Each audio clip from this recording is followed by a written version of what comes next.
అన్న విషయం మీ అందరికీ తెలిసిందే. ఇప్పుడు తెలియాల్సిన విషయం ఏంటంటే యాక్సిడెంటల్ గా ఆయన చనిపోయారా, పక్కా ప్లాన్డ్ గా ఆయన ఎవరైనా చంపారా అన్న విషయం బయటికి రావాలి.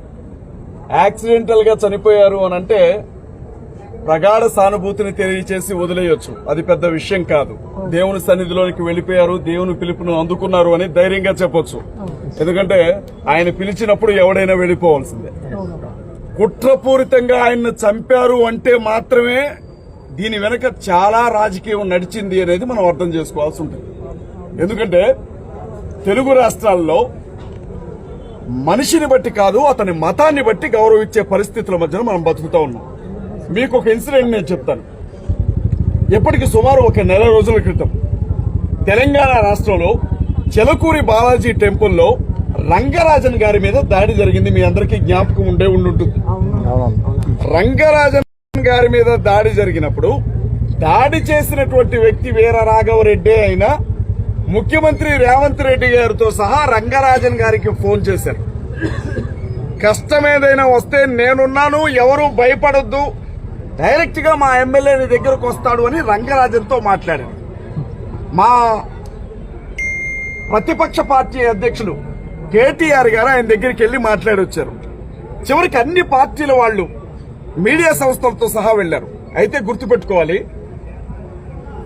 ఒకవేళ ఈ రోజు ఇక్కడ జరిగినటువంటి ఇన్సిడెంట్ గాని పేరు మోసినటువంటి ఒక హైందవ సామాజిక వర్గానికి సంబంధించిన నాయకుడో లేకపోతే పూజారో లేకపోతే పీఠాధిపతో అయ్యుంటే రాష్ట్రం మొత్తం దద్దరిల్లిపోతూ ఉండేది ఈ సమయానికి. కానీ చనిపోయింది క్రైస్తవ సామాజిక వర్గానికి సంబంధించిన ఓ సాధారణమైన దైవజనుడు. వారికి సాధారణమే కావచ్చు, కానీ 100 మంది అజయ్ బాబులు కలిపినా ప్రవీణ్ పగడాల గారి జ్ఞానం ముందు సరిపోరు, నిలబడలేదు. హిందూ సహోదరులతో అయినా, ముస్లిం సహోదరులతో అయినా, క్రైస్తవ సహోదరులతో అయినా అక్షరం ముక్కరాని వాడికి కూడా దేవుని వాక్యాన్ని అర్థమయ్యేలాగా చెప్పిన ఈ తరపు అపోస్తుడు ఆయన. అలాంటి వ్యక్తి అత్యంత కిరాతకంగా చనిపోయిన స్థితిలో మనకు కనబడ్డారు. ఇప్పుడే మనం ఒక నిర్ణయానికి రావడానికి వీల్లేదు. అయితే ఇది యాక్సిడెంట్ అనుకోవడానికి దానికి కొన్ని ఆధారాలు కావాలి. యాక్సిడెంట్ అనేది ఒకవేళ వాస్తవం అయితే ఆ ఏరియాలో ఉండే సీసీ ఫుటేజ్ లో వచ్చిన బండి పడేది కూడా తప్పనిసరిగా నమోదై ఉండాలి.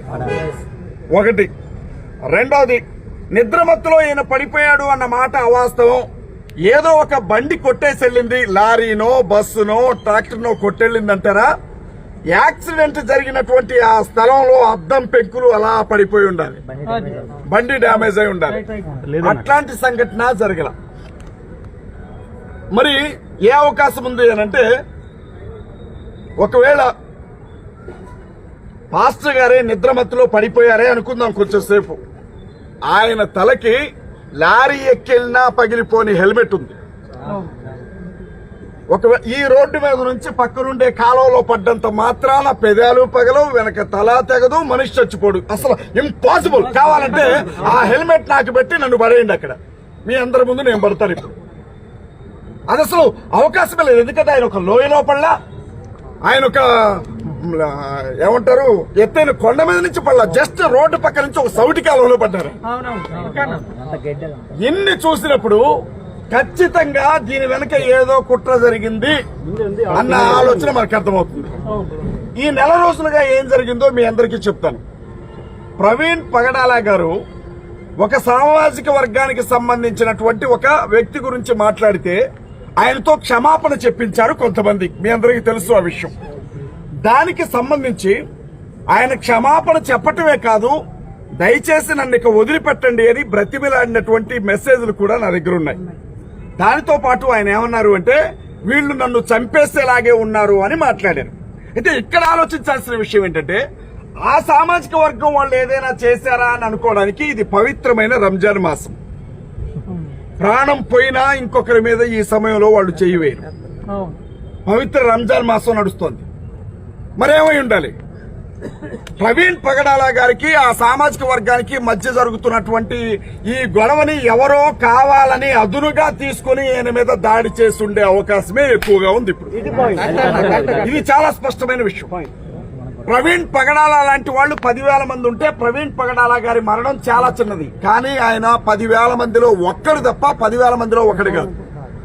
అలాంటి వ్యక్తిని చంపితే రాష్ట్ర ప్రభుత్వం నుంచి నేను గౌరవనీయులైన పోలీసు వారిని ఏమడిగానంటే, హోంమంత్రి గారి దగ్గర నుంచి మీకేమైనా ఆదేశాలు వచ్చాయా? లేదు, స్థానిక ప్రజాప్రతినిధి ఎమ్మెల్యేగా గెలిచిన వ్యక్తి ఎవరైనా ఆయన దగ్గరకు వచ్చారా? ముఖ్యమంత్రి కార్యాలయం నుంచి మీకేమైనా ఆదేశాలు వచ్చాయా? ఎందుకంటే ప్రవీణ్ పగడాల గారి మీద చేయబడ్డం అన్నా చనిపోవడం అన్నా అది యావత్ క్రైస్తవ సమాజానికి సంబంధించినటువంటి విషయం. మేము మీరు దళితులుగా ఎవడు పుట్టాలనుకుంటాడు అనుకున్నటువంటి ప్రభుత్వం కింద బతుకుతున్నాం. మేము ఎందులో బతుకుతున్నాము అనంటే, ఈ క్రైస్తవులు పెచ్చిమీరిపై ప్రవర్తిస్తున్నారు, గుడుల దగ్గరకు వచ్చి కూడా వీళ్ళు రోజు మత మార్పిళ్లు చేస్తున్నారు అన్న వ్యక్తుల ప్రభుత్వంలో బ్రతుకుతున్నాం. మేము ఎలాంటి ప్రభుత్వంలో బ్రతుకుతున్నామంటే, పర్మిషన్ లేకుండా కట్టిన చర్చిలన్నింటినీ కూల్చివేయడానికి సిద్ధపడమని జీవో ఇచ్చినటువంటి ప్రభుత్వం కింద మేము బ్రతుకుతా ఉన్నాం.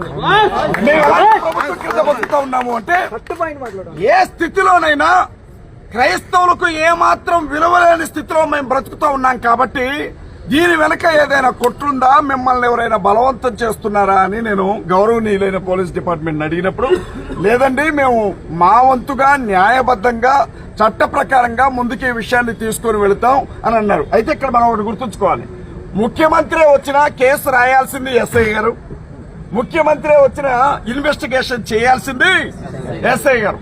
కాబట్టి వారిని గౌరవించాల్సినటువంటి బాధ్యత మన మీద ఉంది. నేను ఒకటే డిమాండ్ చేశాను. నేనేమన్నానంటే, ప్రవీణ్ పగడాల గారిని ఒకవేళ ఆయన యాక్సిడెంటల్ గానే చనిపోయారనుకుందాం, అయితే ఈ రోజు నా పేరు ఎక్కడ చూసినా ప్రవీణ్ పగడాల గారిని తిడుతూ నెక్స్ట్ చచ్చేది వీడే అని నా పేరుతో ఎక్కడికక్కడ హ్యాష్ ట్యాగ్లు సర్క్యులేట్ చేస్తా ఉన్నారు. నెక్స్ట్ పోయేది అజయ్ గాడే, నెక్స్ట్ చచ్చేది వీడే అని. నేనేమంటున్నానంటే, ఆయన క్షమించండి, ఏమంటారు దాన్ని, యాక్సిడెంటల్ గా చనిపోయి ఉంటే నెక్స్ట్ యాక్సిడెంట్ లో నేను పోవాలని కోరుకోవడం వేరు.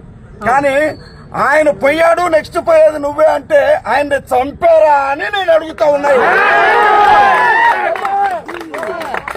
ఖచ్చితంగా ఈ విషయాలన్నీ బయటకు రావాలి. ఏదో మనమేమో, ఎందుకంటే ఒక్కరన్నారంటే ఆకతాయి అన్నాడు అనుకోవచ్చు. బీజేపీ పార్టీకి సంబంధించిన నాయకులు వాళ్ళ పేజీల్లో సర్క్యులేట్ చేస్తున్నారు. రెండో విషయం చెప్తాను, మీ అందరికీ శివశక్తి కరుణాకర్ సుగ్గిన బాగా తెలుసు. ప్రవీణ్ అన్న చనిపోయాడు అన్న విషయం ఇంకా క్రైస్తవులకు తెలియక ముందే పోలీస్ డిపార్ట్మెంట్ కి మాత్రమే సమాచారం అందిన వెంటనే అతను ఫేస్బుక్ లో ఒక కామెంట్ పెట్టాడు. ఏమనంటే, ప్రవీణ్ పగడాల చనిపోయాడంట కదా, ఎవడు చంపాడు, ఎందుకు చచ్చాడు అని. అసలు వాడికి ఎవడు చెప్పాడు ఈ విషయం? క్రైస్తవ సమాజానికే తెలియదు ఈ విషయం. వాడికి ఎవడు చెప్పాడు? హైందవ శక్తి ప్రసాద్ అనే ఒక వ్యక్తి ఇంకొక కామెంట్ పెట్టాడు, నా దగ్గర ఉంది. అతనేమంటాడంటే, ఈడేదో పగలబొడిశాడని చెప్పి వీడిని మేము చంపి జైలుకి వెళ్తామా, వాడే చచ్చాడు యాక్సిడెంట్ లో అని హేళనగా మాట్లాడుతున్నాడు. ఇవాళ ఎంత చులకనైపోయింది క్రైస్తవుల జీవితం, ఒక్కసారి ఆలోచించండి. నేనేమంటున్నానంటే, మన ముందున్నది ఒకే ఒక్క ఆప్షన్. రేపు ఉదయం పూట 10 గంటలకి పంచనామా తర్వాత వారి కుటుంబ సభ్యుల ముందు పోస్ట్ మార్టం జరగబోతా ఉంది. నేను ఒకటే అడిగాను, సార్ అంత బలమైన హెల్మెట్ ఉండగా తలబగలడం అనేది జరిగే పని కాదు. మేము చాలా చూసాం, లారీ కింద పడ్డోడు కూడా హెల్మెట్ మీద నుంచి పోయి కూడా బతికాడు. ఆఫ్టర్ ఆల్ రోడ్డు మీద నుంచి పక్కన పడితే చచ్చిపోతాడా? కథ వేరే ఉంది, దయచేసి గమనించండి, మీకు సహకరిస్తామని చెప్పాను నేను. రేపొద్దున చట్టబద్ధంగా డాక్టర్లు, నేను ఒకటే చెప్తా ఉన్నా, అందరికీ కుటుంబాలుంటాయి. ఒత్తిళ్లకు లోనై అబద్ధపు రిపోర్ట్లు ఇవ్వొద్దని ఒక్కొక్కరి పాదాలు పట్టుకొని బ్రతిమలాడుతూ ఉన్నాను. ఏం జరిగిందో ఉన్నది ఉన్నట్లుగా చెప్పండి. ఒకవేళ అది యాక్సిడెంట్ అయితే 1 గంట సేపు ఏడ్చి వెళ్ళిపోతాం. కానీ అది ఒకవేళ హత్య అయి ఉంటే మాత్రం మీరు గమనించాలి, రాత్రి 11:30 సమయంలో చనిపోయినటువంటి వ్యక్తి 24 గంటల వరకు బిగుసుకుపోయే అవకాశం ఉండదు. శవం ఎప్పుడు కూడా గుర్తుపెట్టుకోండి. కానీ డెడ్ బాడీ బిగుసుకుపోయింది. నేనేమంటున్నా అంటే మనిషి అక్కడే చచ్చిపోయాడా, ఎక్కడైనా చంపి చిత్రహింసలు పెట్టి తెచ్చి అక్కడ పడేశారా అనే విషయం తెలియాలి మాకు. ఆ ఒంటి మీద ఒకవేళ యాక్సిడెంట్ అయి ఉంటే బండికి ఏ దెబ్బలు లేవు, ఒంటి మీద ఏ గాయాలు లేవు. సహజంగా యాక్సిడెంట్ అయితే ఒంటి మీద ఉన్న షర్ట్లు గిట్లు మొత్తం కూడా చిరిగిపోతాయి. ఒక్క మూతి పగిలిపోయింది తప్ప ఎలా ఉంది, రాళ్లతో కొట్టినట్టు కర్రతో కొట్టినట్టు కట్ చేసినట్టు విడిపోయింది తప్ప వేరే దారి లేదు. నేను ఒక లాయర్ గా ఒకటే చెప్తా ఉన్నా, రేపు పోస్ట్ మార్టం వచ్చే వరకు బాల్ ఖచ్చితంగా పోలీస్ డిపార్ట్మెంట్ చేతుల్లోనే ఉంటుంది. పోస్ట్ మార్టం రిపోర్ట్ న్యాయబద్ధంగా వచ్చిందో లేదో చూద్దాం, అంతవరకు ఓపిక పడదాం. ప్రవీణ్ పగడాల గారు వేరే కుటుంబ సభ్యుడు అనుకోవద్దు, అది నువ్వే కావచ్చు, రేపొద్దున అది నేనే కావచ్చు. డినామినేషన్స్ ఏమి లేవు. నేను విజయప్రసాద్ రెడ్డి అని వచ్చారట, చేతులెత్తి దండం పెడతా ఉన్నా విజయప్రసాద్ రెడ్డి అనికి. వికేఆర్ గారు వచ్చారట, జేమ్స్ గారు వచ్చారట, హనీ జాన్సన్ గారు వచ్చారట, పెద్ద పెద్ద నాయకులందరూ వచ్చారట. ఎక్కడో తెలంగాణ నుంచి 3ంటికి తెలిస్తే బయలుదేరి నేను కూడా వచ్చాను, చిన్న చిత్తగా అనుకుంటా. ఎందుకంటున్నానంటే మన పద్ధతులు వేరు కావచ్చు, మన డినామినేషన్లు వేరు కావచ్చు, మనకు అభిప్రాయ భేదాలు ఉండొచ్చు, కానీ క్రైస్తవుడికి కష్టం వచ్చిందంటే మాత్రం మనందరం ఒకటే నిలబడాలి.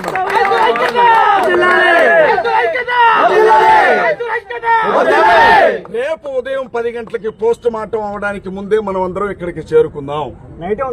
నేను ఎక్కడే ఉంటాం, రాత్రి ఇక్కడే ఉంటాం. అన్న దయచేసి ఒక్క మాట, నేను ఇంతకు మాట చెప్పాను. ఎవరో ఒక పెద్ద ఆయన పార్టీ తరఫు నుంచి ఇక్కడికి వచ్చి ఇక్కడ అది నాకు చూడగానే యాక్సిడెంట్ లాగా కనపడింది అని అన్నారట. మనోళ్ళు వాటర్ బాటిల్ మొహం మీద ఇసిరారట. నేను అంటున్నా ఇంకా చెప్పులు ఇసరలేదు, దయచేసి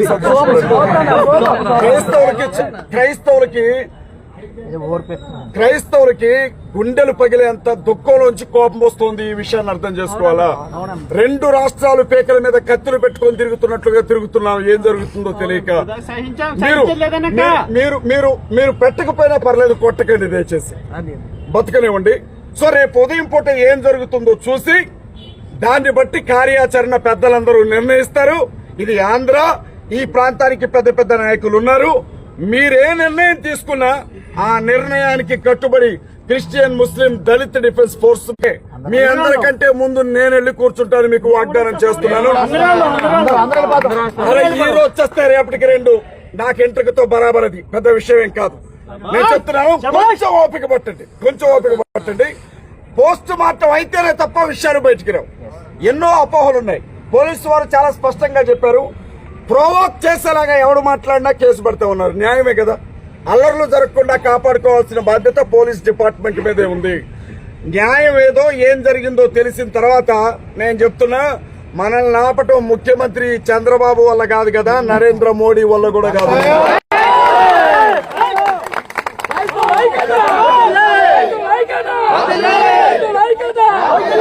మాట వినండి దయచేసి. హోంమంత్రి అనిత గారు రావాలి రేపు, ఖచ్చితంగా హోంమంత్రి అనిత గారు రావాలి. ఇది క్రైస్తవ సమాజానికి జరిగిన పెద్ద నష్టం. ఒక సగటు మనిషిలాగా వచ్చి మా వాళ్ళకి భరోసానివ్వండి. ఈ రాష్ట్రంలో మీకేం జరగదు, ఎందుకంటే ఆయన హైదరాబాద్ నుంచి వచ్చాడు ఇక్కడికి. హైదరాబాద్ నుంచి వచ్చినటువంటి పాస్టర్ ని ఆంధ్రాలో చంపారు కనుక తెలంగాణ మొత్తం కూడా ఇప్పుడు రగులుతో ఉంది. అక్కడ మేము అక్కడికి వెళ్తే పరిస్థితులు వేరేలాగా ఉంటాయి. కాబట్టి నేను చెప్తా ఉన్నాను, హోంమంత్రి అనిత గారు దయచేసి చేతులెత్తి చెప్తా ఉన్నా, దగ్గరుండి. ఇంతకుముందు పేరుని నాని మీద టాపీ ఇసిరితే హోంమంత్రి గారు, డీజీపీ గారు రాలా? మా ప్రవీణ్ పగడాల గారి కోసం కూడా రండి. ఏం జరిగిందో ప్రజలందరికీ అర్థమయ్యేలాగా మాట్లాడండి, న్యాయం చేయండి. లేకపోతే ఏం జరుగుతుందో ఇక రేపు చూడండి.